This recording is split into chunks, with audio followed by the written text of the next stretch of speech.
अस्सलाम वालेकुम स्टूडेंट्स, उम्मीद करता हूँ आप सब लोग खैरियत से होंगे। आज हम चैप्टर नंबर 19 है, सेकेंड ईयर फिजिक्स। चैप्टर का नाम है इलेक्ट्रोमैग्नेटिक इंडक्शन। इलेक्ट्रोमैग्नेटिक इंडक्शन के न्यूमेरिकल करने जा रहे हैं। तो इलेक्ट्रोमैग्नेटिक इंडक्शन, सबसे पहले न्यूमेरिकल नंबर 1 की हेडिंग डाल देते हैं। न्यूमेरिकल नंबर 1 और गिवन लिख देते हैं। तो न्यूमेरिकल हमारे पास कुछ इस तरह से लिखा हुआ है, two coils are placed adjacent to each other. दो कॉइल्स हैं जो एक दूसरे के साथ प्लेस करी हुई हैं, एडजेसेंट है। A change in current in the first coil, कह रहे हैं कि फर्स्ट कॉइल के अंदर करंट चेंज करते हैं तो ईएमएफ इंड्यूस होता है 0.5 volt in the second coil. तो जो ईएमएफ इंड्यूस होता है यानी वोल्टेज, उस वोल्टेज को या ईएमएफ को हम डिनोट कर देते हैं वीएस के साथ, और वो कितना दिया हुआ है 0.5 वोल्ट दिया हुआ है। और कह रहे हैं if the mutual inductance is, mutual inductance को एम से डिनोट करते हैं, 0.2 हेनरी हो जाएगा। और मालूम क्या करना है, calculate the rate of change of current in the first coil, यहां पर रिक्वायर्ड लिख देते हैं। और मालूम करना है हमें rate of change of current यानी कि आई ओवर टी, ये हमें मालूम करना है। तो इसके आगे क्वेश्चन मार्क डाल देते हैं। नेक्स्ट हेडिंग डालते हैं सॉल्यूशन की। तो अब ये म्यूचुअल इंडक्टेंस है यहां पर, और म्यूचुअल इंडक्शन का फिनोमिना हो रहा है। तो यहां पर हमारे पास फॉर्मूला क्या आ जाएगा इसका, V S is equal to M delta I upon delta T. ये हमारे पास म्यूचुअल इंडक्शन का फॉर्मूला आ गया। अब म्यूचुअल इंडक्शन में आप देखो ये वी एस गिवन है, कितना है 0.5 है, और एम कितना दिया हुआ है 0.2 दिया हुआ है, और आई ओवर टी मालूम करना है। तो ये हम एज इट इज लिख देते हैं। तो 0.2 को हम इस तरफ भेजेंगे, 0.5 डिवाइडेड बाय 0.2 कर देंगे, और ये हो जाएगा delta I over delta T. तो जब हम इन दोनों को कैलकुलेटर से डिवाइड करते हैं तो हमारे पास आंसर आ जाएगा 2.5 एम्पेयर पर सेकेंड। तो कैलकुलेटर से डिवाइड करके भी देख लेते हैं क्या, यही को दोबारा डिवाइड कर लेते हैं, 0.5 डिवाइडेड बाय 0.2, तो आंसर कितना आ गया हमारे पास 2.5, और यूनिट हो जाएगा एम्पेयर अपॉन सेकेंड। अब न्यूमेरिकल नंबर 2 करते हैं, हेडिंग डाल देते हैं न्यूमेरिकल नंबर 2 और गिवन की। तो न्यूमेरिकल नंबर 2 हमारे पास है, a coil with an inductance of 0.5 henry experience a rate of change of current of 2 ampere per second, यानी rate of change of current दिया हुआ है 2 एम्पेयर अपॉन सेकेंड, और इंडक्टेंस दी हुई। अब क्योंकि यहाँ एक ही कॉइल है, दो कॉइल की बात नहीं हो रही, तो जो हमारे पास इंडक्टेंस है उसको एल से डिनोट करेंगे, जिसको हम सेल्फ इंडक्टेंस कहते हैं। और मालूम क्या करना है, calculate the EMF induce in the coil, जो वो कॉइल ईएमएफ इंड्यूस करेगा वो हमें मालूम करना है, यानी कि वी हमें मालूम करना है। तो यहाँ पर वी लिख देते हैं क्वेश्चन मार्क। सॉल्यूशन की हेडिंग डाल लेते हैं। अब फॉर्मूला यहाँ पर म्यूचुअल इंडक्शन का लगेगा, तो म्यूचुअल इंडक्शन का फॉर्मूला हमारे पास क्या होता है, V is equal to L delta I over delta T. तो V हमारे पास यहाँ पर हमें मालूम करना है, बाकी वैल्यूज पुट कर देते हैं। तो L हो जाएगा हमारे पास 0.5, और डेल्टा आई ओवर टी कितना दिया हुआ है 2 दिया हुआ है। इनको मल्टीप्लाई करेंगे तो हमारे पास आंसर आ जाएगा 1 वोल्ट। ये न्यूमेरिकल नंबर 2 हो गया हमारे पास। अब न्यूमेरिकल नंबर 3 देख लेते हैं। तो न्यूमेरिकल नंबर 3 हमारे पास क्या है, लाइन ड्रॉ कर लेते हैं इसको सेपरेट करने के लिए। अच्छा जी, तो हेडिंग डाल देते हैं न्यूमेरिकल 3 और गिवन की।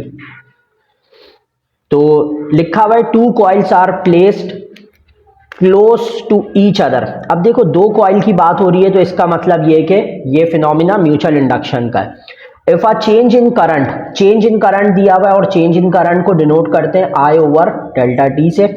तो ये है 3 ampere upon second. In the first coil induces an EMF of 4 volt in the second coil, यानी सेकेंड कॉइल का जो वोल्टेज दिया हुआ है वो है 4 वोल्ट।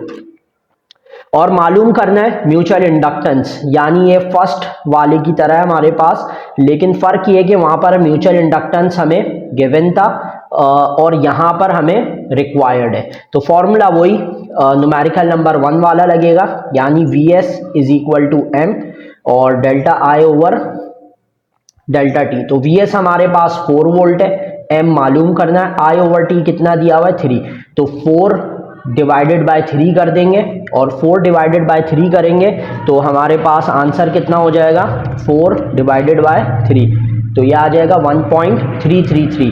तो यहाँ लिख लेते हैं 1.33 और म्यूचुअल इंडक्टेंस का यूनिट क्या होता है हेनरी। न्यूमेरिकल नंबर 4 करते हैं। तो न्यूमेरिकल नंबर 4 हमारे पास क्या है,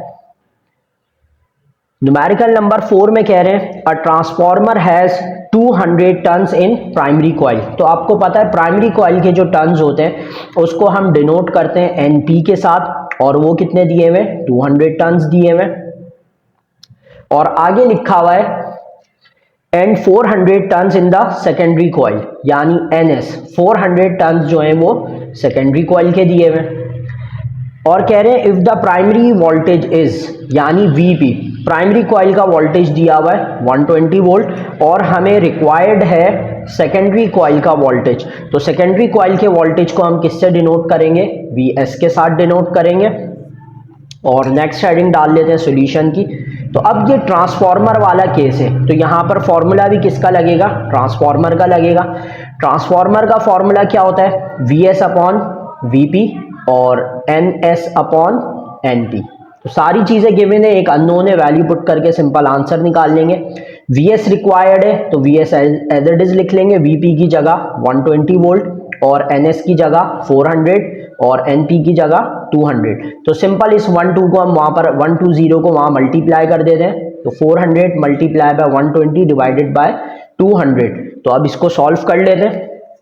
तो हमें यहाँ क्या करना है, पहले 400 मल्टीप्लाई करना है 120 से, तो हमारे पास आंसर आ गया 48,000। इसको डायरेक्टली डिवाइड कर देते हैं 200 से, तो आंसर आ रहा है हमारे पास 240 वोल्ट। आप एक चीज नोटिस करो कि प्राइमरी और सेकेंडरी कॉइल के नंबर ऑफ टर्न्स डबल है, ट्वाइस है, तो वोल्टेज भी इसका क्या हो गया, ट्वाइस हो गया। न्यूमेरिकल नंबर 5 करते हैं। तो न्यूमेरिकल नंबर 5 के लिए पहले लाइन ड्रॉ कर लेते हैं यहां पर। अच्छा जी, न्यूमेरिकल नंबर 5 हेडिंग डाल देते हैं, न्यूमेरिकल 5 गिवन। लिखा हुआ है inductor with an inductance of 0.02 henry. एक इंडक्टर है और इंडक्टर आपके पास होता है सेल्फ इंडक्शन वाले फिनोमिना में, तो इसलिए ये इंडक्टेंस जो है वो सेल्फ इंडक्टेंस होगी 0.02 henry. Has a current flowing through it of, current जो फ्लो कर रहा है उसके अंदर वो है 2 एम्पेयर का। और मालूम क्या करना है, calculate the energy stored in the inductor. Energy मालूम करनी है, वो इंडक्टर अपने अंदर कितनी स्टोर करेगा, तो एनर्जी को हम यहाँ पर E से डिनोट कर देते हैं। तो यहाँ पर एक जो हमने डेरिवेशन करी है छोटी सी एनर्जी ऑफ इंडक्टर की, उसी डेरिवेशन का फॉर्मूला यूज करेंगे। तो फॉर्मूला क्या था हमारे पास, E is equal to half LI square, ये फॉर्मूला था। तो आसानी के लिए ये करते हैं 1/2 को डिवाइड करते हैं, 0.5 आ जाएगा। L की वैल्यू कितनी दी हुई है, 0.02 दी हुई है, और I की जगह पर क्या करेंगे 2 और स्क्वायर।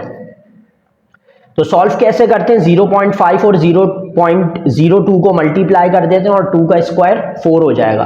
तो हम इनको डायरेक्ट सॉल्व कर लेते हैं, किस तरह से देखो, 0.02 मल्टीप्लाई बाय 0.5 और मल्टीप्लाई बाय 4, तीनों को सिंपली हमने लिखकर मल्टीप्लाई करा तो आंसर हमारे पास क्या आ रहा है 0.04 जूल। ये हमारे पास एनर्जी ऑफ इंडक्टर आ गई जो उसमें स्टोर होगी। न्यूमेरिकल नंबर 6 की बात करते हैं। तो न्यूमेरिकल 6 हमारे पास क्या हो जाएगा, न्यूमेरिकल 6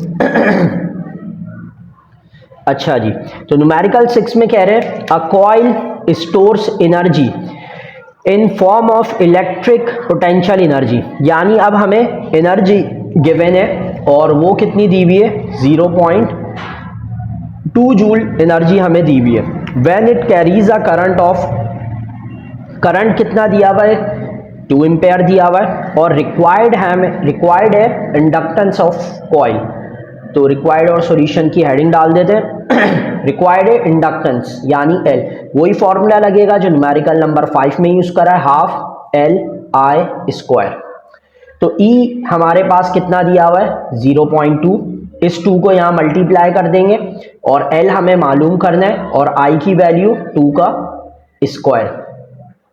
तो 0.2 और 2 मल्टीप्लाई होगा तो ये 0.4 हो जाएगा और ये इसका स्क्वायर भी 4, तो इस 4 को यहाँ पर डिवाइड कर देंगे, 0.4 डिवाइडेड बाय 4, तो हमारे पास आंसर क्या आ जाएगा 0.4 डिवाइडेड बाय 4, ये आ रहा है 0.1। तो हमारे पास जो इंडक्टेंस आएगी कॉइल की वो कितनी आएगी 0.1 हेनरी। ये न्यूमेरिकल नंबर 6 हो गया। अब न्यूमेरिकल नंबर 8 देख लेते हैं, 7 देख लेते हैं सॉरी। तो न्यूमेरिकल नंबर 7 तो बहुत आसान है हमारे पास, यहीं पर ही कर लेते हैं। Numerical 7 given.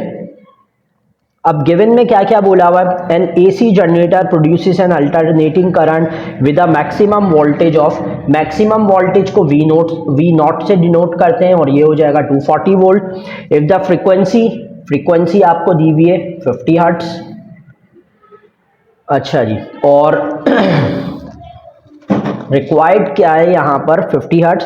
Calculate the peak voltage, peak value of the voltage, तो रिक्वायर्ड है हमारे पास peak value of the voltage यानी कि V मालूम करना है। तो सॉल्यूशन की हेडिंग डाल लेते हैं। अब इसमें सिंपल सा फॉर्मूला लगेगा हमारे पास और फॉर्मूला कुछ इस तरह से होता है, VRMS या V पीक अरेंज करके ही लिख लेते हैं, V not is equal to VRMS √2 या √2 को 0.707 करके लिख लेते हैं। तो हमारे पास ये वैल्यू कितनी थी VRMS की, सॉरी इसको VRMS लिखना था, VRMS की वैल्यू कितनी है और रिक्वायर्ड में V नॉट मालूम करना था। तो VRMS है हमारे पास 240 मल्टीप्लाई बाय 0.707 करोगे तो आंसर आ जाएगा आपके पास 339 वोल्ट, ये पीक वोल्टेज आ जाएगा आपके पास, ठीक है।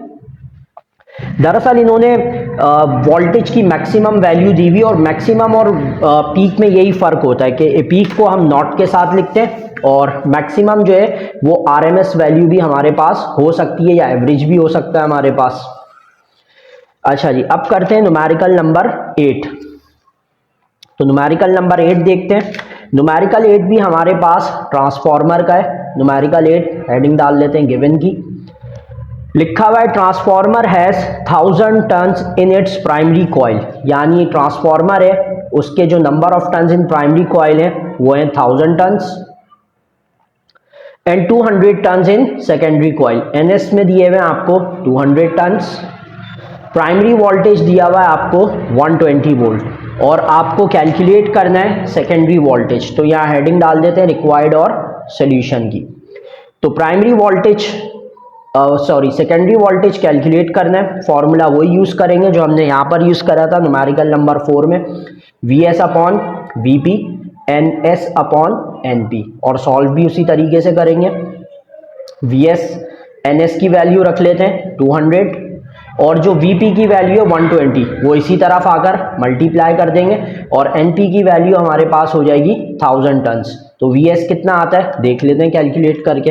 तो उसी तरह कैलकुलेट करेंगे 200 मल्टीप्लाई बाय 120, कितना आंसर है हमारे पास 24,000 और डिवाइडेड बाय 1000, तो आंसर कितना हो जाएगा 24 वोल्ट। इसका मतलब ये है कि ये हमारे पास स्टेप डाउन ट्रांसफार्मर है, यानी ये ज्यादा से कम कर रहा है वोल्टेज। न्यूमेरिकल नंबर 9 देखते हैं। न्यूमेरिकल नंबर 9 में कह रहे हैं a conductor of length, last numerical है। न्यूमेरिकल नंबर 9 हेडिंग डाल देते हैं गिवन की।